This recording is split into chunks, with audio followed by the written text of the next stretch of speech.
Halo teman-teman, saya Vanesha Alif Nurfatihah dengan NIM 2021-008196. Salah satu mahasiswa Prodi Manajemen Universitas Sarjana Wiyata Tamat Siswa kelas 2 A5 Manajemen. Di sini saya akan menjelaskan materi norma dan etika dalam pemasaran. Simak baik-baik video materinya ya. Di sini saya akan menjelaskan materi yang pertama, yaitu pengertian etika. Etika merupakan filosofi yang berkaitan dengan kebaikan atau moralitas dari perilaku manusia. Sedangkan etika bisnis adalah acuan manajer dan karyawan untuk mengoperasikan suatu bisnis yang etik. Hal-hal yang perlu diperhatikan dalam menciptakan etika bisnis yaitu pengendalian diri, mempertahankan jati diri, serta menciptakan persaingan yang sehat. Selanjutnya yaitu pengertian norma. Norma adalah ketentuan yang mengatur tingkah laku manusia dalam lingkungan masyarakat, yang ketentuannya mengikat sehingga berlakulah sebuah norma. Contoh dari norma adalah norma agama, norma kesusilaan, norma kesopanan, norma kebiasaan, serta norma hukum. Selanjutnya adalah masalah etis seputar konsumen. Konsumen merupakan stakeholder atau hal yang terpenting dalam memasarkan produk dalam bisnis modern. Jika tidak ada konsumen dalam memasarkan produk atau jasa yang ditawarkan dalam bisnis, maka bisnis itu tidak akan berjalan. Konsumen harus diberlakukan baik secara moral dan perhatian untuk etika dalam hubungan konsumen harus dianggap penting demi kepentingan memasarkan produk serta perusahaan. Materi selanjutnya yaitu hak yang dimiliki konsumen. Konsumen sendiri memiliki beberapa hak. Hak tersebut yaitu yang pertama, hak atas keamanan. Banyak produk mengandung resiko kesehatan dan keselamatan untuk konsumen. Untuk itu, konsumen harus mengutamakan kesehatan dan keselamatan.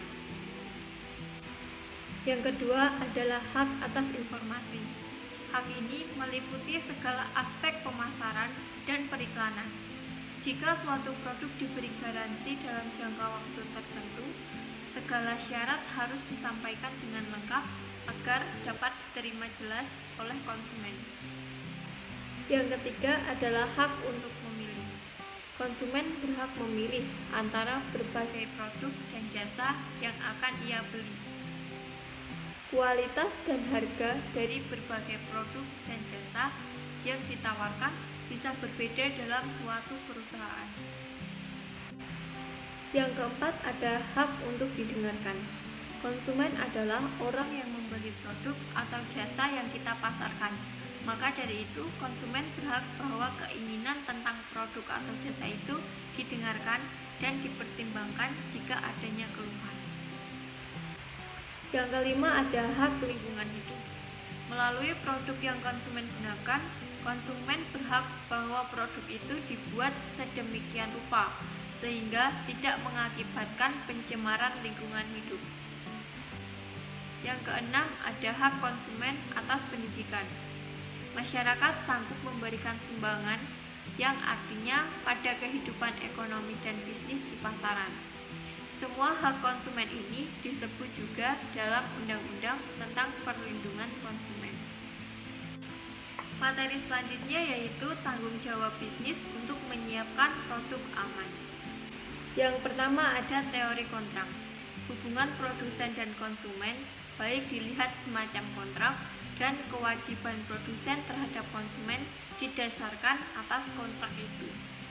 Yang kedua, ada teori perhatian semestinya. Teori ini tidak menyetarafkan produsen dan konsumen, melainkan bertolak dari kenyataan bahwa konsumen selalu dalam posisi lemah.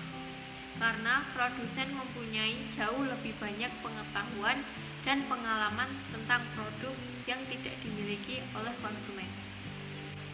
Yang ketiga ada teori biaya sosial.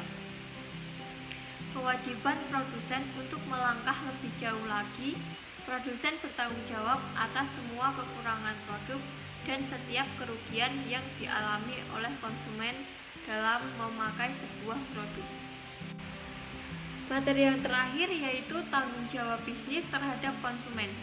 Yang pertama ada kualitas produk. Produk harus sesuai dengan apa yang dijanjikan oleh produsen melalui iklan dan media informasi lainnya, sehingga di kedua pihak tidak ada yang dirugikan. Yang kedua, terdapat harga. Hasil dari perhitungan faktor-faktor seperti biaya produksi, biaya investasi, promosi, pajak, dan tambahan laba yang wajar. Dan yang terakhir yaitu pemasaran dan pemberian label. Aspek bisnis yang semakin penting, selain bertujuan melindungi produk dan memungkinkan mempergunakan produk dengan mudah, kemasan berfungsi untuk mempromosikan produk. Nah, jadi di sini norma dan etika sangat penting diterapkan di seluruh perusahaan ya. Karena tanpa adanya norma dan etika akan terdapat banyak sekali kekacauan dalam perusahaan. Semoga materi norma dan etika yang saya sampaikan dapat dengan mudah dipahami. Sekian materi norma dan etika dalam pemasaran yang dapat saya sampaikan. Terima kasih banyak telah menyimak video ini. Wassalamualaikum warahmatullahi wabarakatuh. Salam dan bahagia.